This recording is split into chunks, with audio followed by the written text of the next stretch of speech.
Bonjour, mon nom est Pierre Castonguay, je suis conseiller en droit.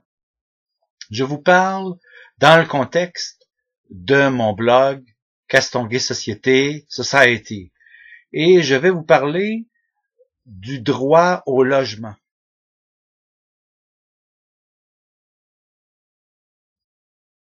En 2013, le droit au logement a connu ses ratés à Laval et dans la région de Montréal et les politiques du gouvernement de Mme Marois ont été assez catastrophiques là-dessus.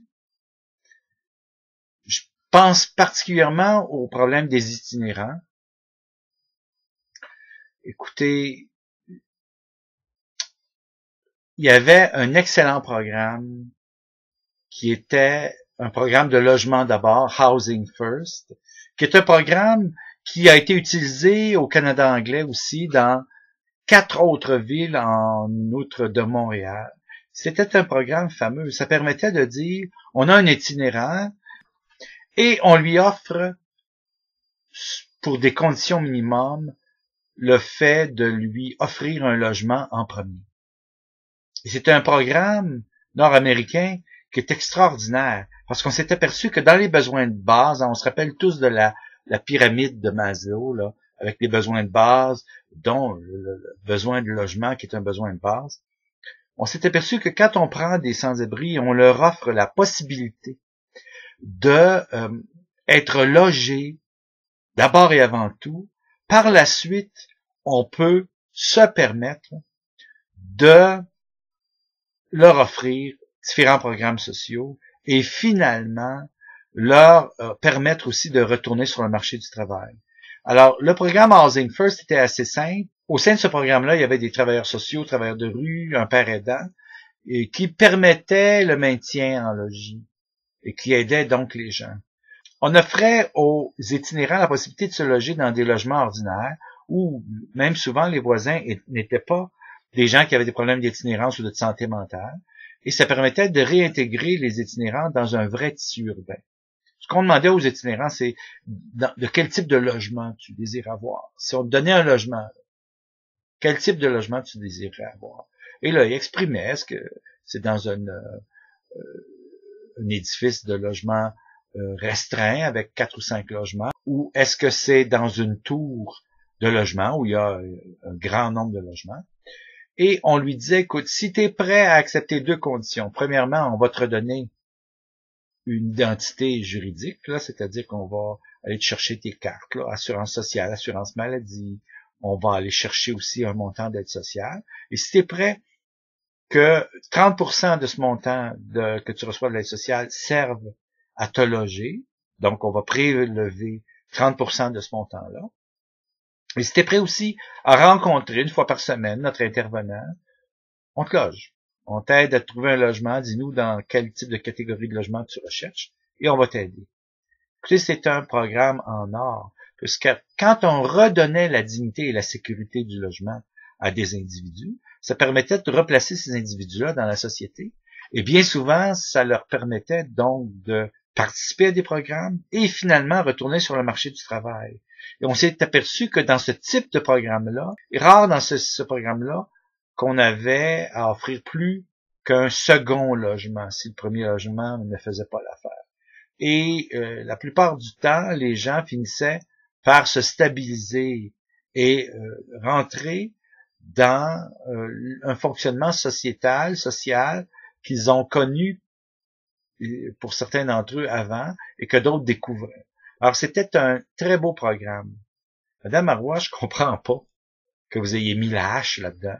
Vous aviez décidé de ne plus financer ce programme-là. Parce que c'était un programme extraordinaire. Et c'était la chance de sortir des itinérants de la vie. Nous, on pensait l'instaurer à Laval, mais quand on a commencé à inviter les gens de Montréal, on a eu juste le temps, à l'endroit de Laval, d'avoir une conférence sur Housing First, et le PQ annonçait là, qu'il n'avait pas l'intention de soutenir ce programme-là à l'avenir. Je trouve ça très fâchant. J'ai trouvé aussi très cavalière la façon dont le gouvernement est entré en interface avec plusieurs œuvres de charité. Je me souviens qu'à un moment donné, il y avait un programme extraordinaire dans une des œuvres de charité de Montréal, la Old Brewery Mission. Il y en a dans d'autres aussi, là, c'est extraordinaire ce qui est offert un peu partout. Et on avait là la possibilité d'avoir un dortoir restreint, une quinzaine ou une douzaine de participants, si ma mémoire est bonne. Et eux avaient accès à une salle de détente différente des autres sans-abri qui allaient à la Old Brewery Mission. Et ils avaient accès à un programme qui leur permettait de entrer dans un loft 3 mois après qu'ils étaient admis dans ce dortoir qui était restreint. Les gens avaient 3 repas par jour aussi, plus des collations. Ils pouvaient se déplacer, aller à l'extérieur. S'ils désiraient se retrouver du travail, on les aidait. Et le programme du loft, une fois que c'était fini, ça, on les aidait à se trouver un vrai logement. Et à ce moment-là, ils réintégraient la société. Et il y a de tout là-dedans. Il y avait une friperie, buanderie fournie. On redonnait des personnalités juridiques à des gens qui n'en avaient plus, là, qui avaient perdu tout leur carte. Évidemment, assurance maladie, numéro d'assurance sociale.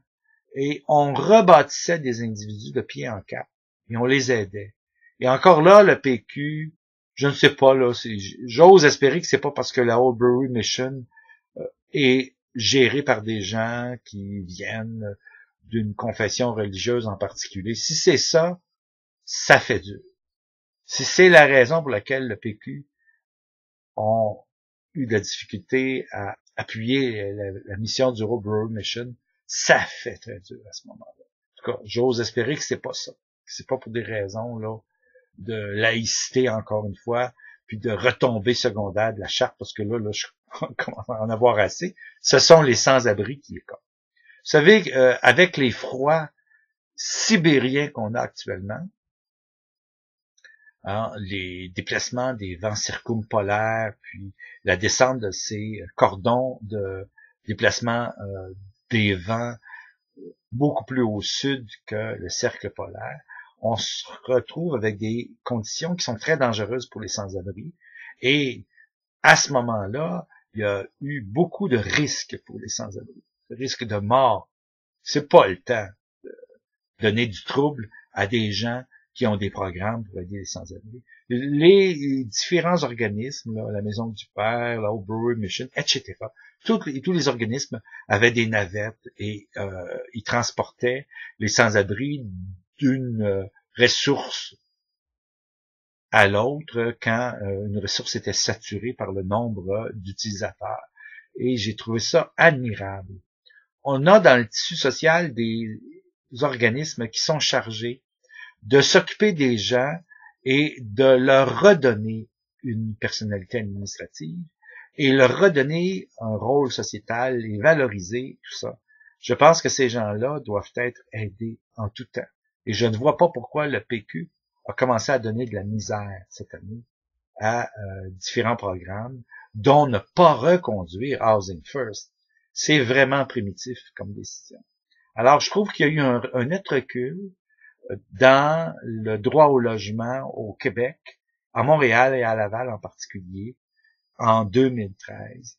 Et je l'attribue en partie au gouvernement dans lequel je milite et au gouvernement que j'ai aidé à se faire élire, c'est-à-dire au gouvernement du Parti québécois.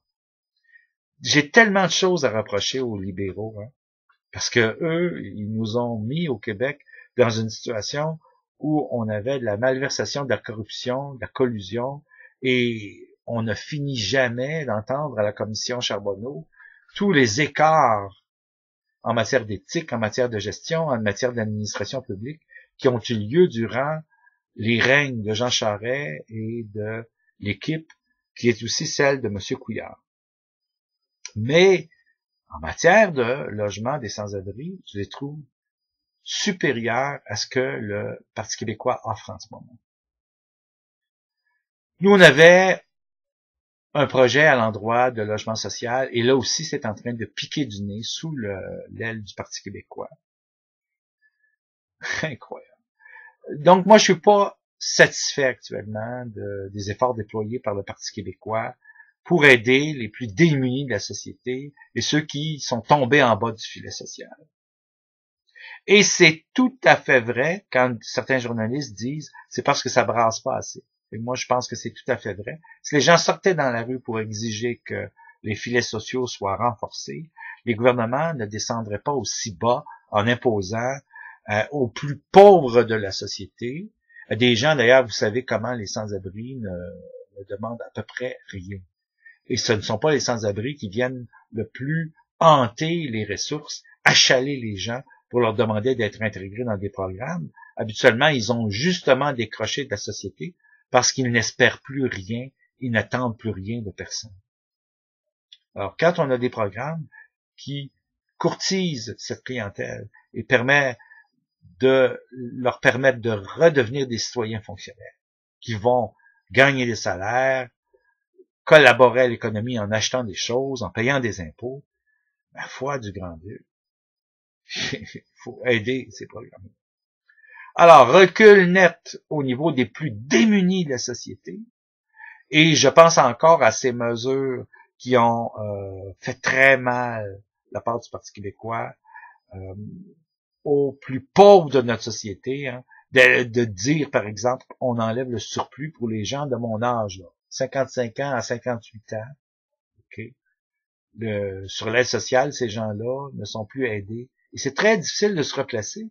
Moi, je me suis replacé après 2 dépressions nerveuses, mais au prix d'efforts incommensurables sur le marché du travail. Je connais des gens qui sont très, très scolarisés, qui ont de la difficulté à se replacer.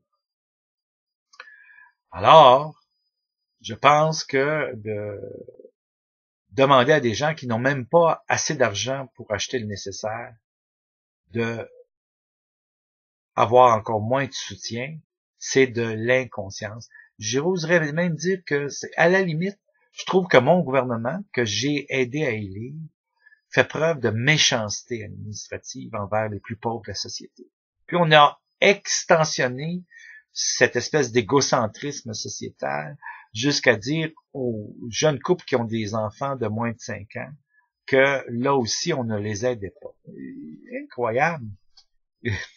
Nous, on travaille les OBNL et les OSBL pour justement aider les plus pauvres et nous sommes le filet social, c'est le cas de le dire. À l'endroit de Laval, on prend les gens qui sont les plus démunis de la société, les plus, je dirais, désarticulés, qui ont été en marge de plusieurs organismes même, des gens qui sont plus capables de fonctionner en matière de santé mentale dans des organismes plus élaborés, dont les règles sont plus restrictives, et on met le pouce sur le dernier maillon du tricot de laine que constitue cet individu-là pour l'empêcher de s'effilocher davantage et l'empêcher de s'en aller en itinérance chronique.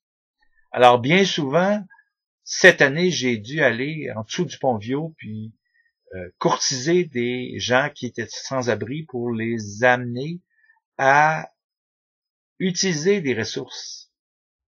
Et on n'a pas grand-chose à Laval. On a l'Aviron avec un nombre très restreint de lits court, moyen terme, et un petit peu plus longtemps, là. Et très peu d'usagers. Donc, on est obligé d'envoyer ces gens-là à Montréal. Moi, l'Aviron, toutes les fois que j'ai appelé pour essayer de placer quelqu'un, il n'y avait pas de place pour mes usagers.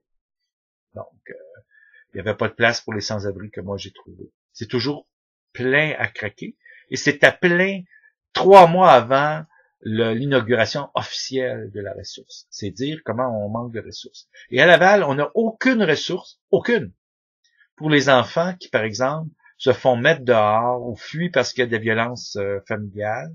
Alors, il faut les envoyer à Terrebonne, dans la Couronne Nord ou à Montréal.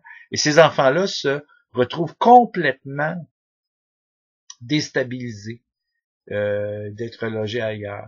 On a très peu de ressources pour les femmes aussi. Très peu de ressources. La plupart des femmes qui sont sans abri ou qui se retrouvent à devoir quitter de façon d'urgence, là, avec urgence, un couple dysfonctionnel où il y a de la violence familiale ou du harcèlement, Ces femmes-là, la plupart du temps, ce sont d'excellentes ressources, mais montréalaises, qui s'en occupent. Alors, moi, je suis insatisfait au plan de la défense des droits au logement. Je suis insatisfait des mesures qui ont été déployées par le gouvernement du Parti québécois. Vous auriez un prix citron là-dedans. Et ça, il faut que ça s'améliore en 2014. Et il va falloir que nous, les organismes communautaires, commencions à conscientiser les citoyens. Et s'il faut, il va falloir descendre dans la rue, parce que nos sans-abri, il n'y a personne qui s'en occupe finalement. Les gouvernements savent que personne appuie les sans-abri et qu'à ce moment-là, ils peuvent couper tant qu'ils veulent là-dedans. Parce que c'est honteux, parce que des amis politiques de chacun des partis politiques, eux, ont des programmes extraordinaires. Je regarde encore là, les démissionnaires des différents partis politiques municipaux dans lesquels il y a eu de la corruption, de la malversation, la collusion en 2013 et 2012. Il y a des gens qui sortent de là avec des primes qui vont jusqu'à 170 000 $. Et on coupe des programmes pour des sans-abri. Alors, deux systèmes de valeurs, un pour les riches malhonnêtes, et c'est le cas de le dire quand il y a de la collusion, de la corruption, et un pour les pauvres, et ce sont toujours les pauvres qui copent et qui payent. Donc, net recul en matière de logement. Je dois par contre dire qu'il y a des organismes à Laval qui ont fait un grand effort. Alors, l'Office municipal d'habitation, par exemple, des fois que j'ai soumis des dossiers, ils ont très consciencieusement étudié chaque dossier, tenté à partir du système de pointage qu'ils ont et des différentes listes. Il n'y a pas qu'une seule liste, il y a différentes listes ou différentes catégories de gens qui recherchent du logement. Mais à toutes les fois que moi, en matière de santé mentale, j'ai amené des usagers à l'Office municipal d'habitation, on a toujours eu un bon encadrement de ces gens-là, beaucoup d'informations qui ont été diffusées à ces gens-là et une inscription rapide, la plus rapide possible pour leur permettre d'entrer dans les listes d'attente des habitations à loyer modique. Alors ça, c'est merveilleux là-dessus. Il y a eu un seul cas à ma connaissance là, où j'ai dû représenter quelqu'un contre l'avocat de l'Office municipal d'habitation. Et c'était pathétique parce que c'est un cas de santé mentale où la personne était très souffrante physiquement parce qu'elle était en début de chimiothérapie de cancer et moralement en plus. Mais à l'exception de ce cas-là, dans l'ensemble, moi j'ai trouvé que l'Office municipal d'habitation, la Régie du logement du Québec aussi, ont aidé beaucoup les gens qui ont été abusés. Je peux pas en dire autant de certains propriétaires. Hein. On le sait, j'en ai déjà parlé dans d'autres vidéos, il y a des épidémies de puces de lit dans certains logements. Il y a des propriétaires qui ont l'indécence de ne pas faire venir des exterminateurs et à demander à des concierges qui n'ont aucune connaissance d'une répression scientifique des parasites et rongeurs d'appliquer des produits à action antiparasitaire qui ont des profils toxicologiques importants, donc pour lesquels ces concierges-là pourraient pas s'infester, mais s'intoxiquer et en intoxiquer d'autres. Donc, dans ce cas-là, j'ai trouvé qu'il y a des propriétaires qui ont vraiment peu de scrupules là-dessus. Et il y a des propriétaires qui n'ont pas fait la désinfestation, la désinfection et la répression des parasites et rongeurs de façon suffisante, ce qui fait qu'ils sont directement responsables du fait qu'il y a dans des grands édifices à logement parfois jusqu'à une cinquantaine de logements qui ont été infestés par négligence, alors que les sources étaient connues et qu'on aurait pu, à partir de ce moment-là, faire traiter les appartements contigus et éviter que les insectes se répandent d'un appartement à l'autre à partir des prises électriques, à partir des interstices de murs, des espaces murs plaintes, etc. Donc, nette difficulté en matière de défense des droits au niveau du droit au logement à cause de la détérioration de plusieurs espaces d'habitation suite à des mauvaises gestions de la répression des parasites et rongeurs. Il y a eu aussi, j'ai trouvé, dans le domaine du droit au logement, une catégorie d'individus qui ont été beaucoup plus stigmatisés que les autres. parce que, justement, ce sont des individus qui causent du désordre. Les personnes qui ont une problématique de santé mentale et qui sont victimes du syndrome de Diogène, j'ai eu beaucoup de difficultés. Et c'est sûr que ce sont des personnes qui sont très décourageantes pour un propriétaire parce que ils amassent tellement de choses, ça peut mener à de l'insalubrité morbide. Et là, il y a des gros ménages à faire et tout ça. Mais il faut que tout se fasse dans l'ordre et dans la dignité. Alors, j'en ai déjà parlé dans une autre vidéo. Moi, j'ai des usagers qui se sont fait voler suite à des ménages qu'on a fait dans leur appartement à ces gens-là. Et on ambitionne sur ces gens-là. Donc, au nom de faire du ménage, il y a des choses qui ont été complètement subtilisées par des compagnies de ménage qui avaient été engagées comme ça, des contractuels, qui sont allés là, rafler les bijoux, à rafler de l'argent à des gens qui déjà en ont très peu et qui ont déjà une problématique de santé mentale. Je vous rappelle, et je rappelle donc à tous mes usagers que l'idéal dans un budget, c'est que 30% du budget est pour le logement. C'est très rare qu'on atteigne cet équilibre-là. Beaucoup de cités sociaux voient quasiment 90% de leur budget passer au maintien du logement et ils n'ont même plus d'argent assez pour se nourrir, s'habiller et payer les différents comptes. Alors, on pense même pas là des frais ou des argents pour le loisir.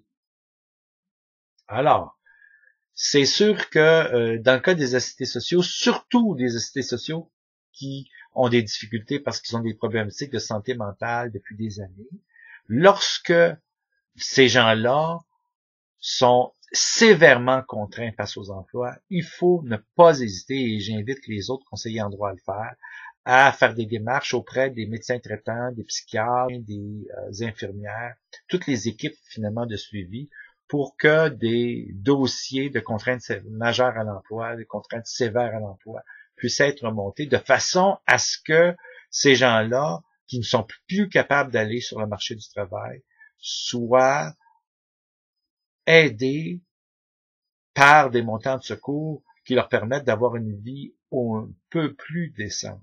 Je vous dis pas que c'est une vie décente, mais un peu plus décente. Donc, quand les gens on le sait qu'ils ont une contrainte sévère à l'emploi pour des raisons de santé mentale ou physique, s'il vous plaît, qu'on les aide, qu'ils obtiennent leur contrainte sévère à l'emploi.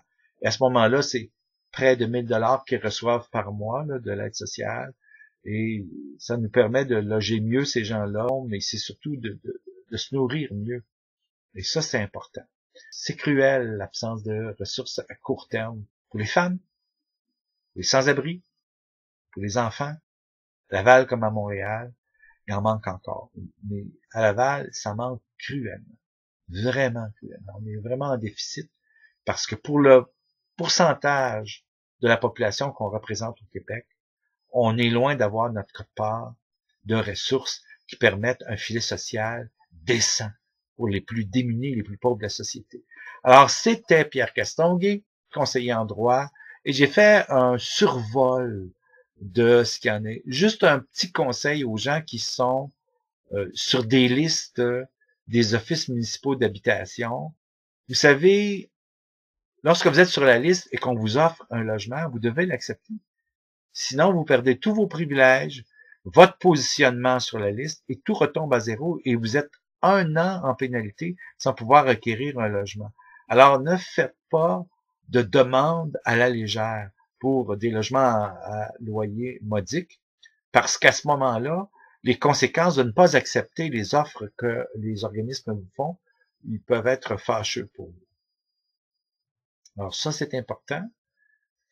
Et il ne faut pas hésiter aussi à aller à des organismes comme l'Endroit. L'Endroit, je vous rappelle que c'est le seul organisme régional de défense des droits en santé mentale pour toute la région de Laval et on nous envoie plusieurs cas du nord de Montréal ou encore du sud de la couronne nord et on ne refuse personne à cause justement des grands besoins que les gens ont et à Montréal, les autres organismes sont souvent débordés. Alors, le nerf de la guerre en 2014, comme ça l'était en 2013, c'est l'accès au logement et le droit à un logement décent. Je vous rappelle aussi que dans certains cas, des propriétaires font la vie très, très dure à des gens qui ont des problématiques de santé mentale ou les font vivre dans des conditions d'insalubrité énormes. Justement, j'en ai parlé dans la vidéo qui portait sur le droit à la santé, parce que ces conditions-là d'insalubrité affectent la santé des usagers. Mais évidemment, j'en parle dans la section du droit au logement, parce qu'on devrait avoir tous droit à un logement exempt de parasites et rongeurs, exempt de moisissures toxiques qui peuvent causer des problèmes d'allergie respiratoire ou des problèmes asthmatiques. Et ça, c'est très, très difficile. Ça donne des problèmes respiratoires assez sévères, avec des problèmes allergiques respiratoires, et ça donne aussi des problèmes de maux de tête, d'étourdissement, des symptômes dans certains cas plus aigus, de vomissements et tout ça. Alors, la qualité des logements a laissé à désirer en 2013, et le droit au logement est vraiment remis en danger à ce moment-là. C'est comme si on mettait le droit au logement au ballottage sociétal, et ça, c'est inacceptable. Alors, c'était Pierre Castonguay, conseiller en droit, qui vous a fait un survol des différentes conditions en matière de droit au logement cette année, et qui a abordé avec vous les différentes problématiques que les gens qui ont une problématique de santé mentale ou les gens qui vivent sous le seuil de la pauvreté éprouvent. Merci d'avoir pris le temps de m'écouter là-dessus.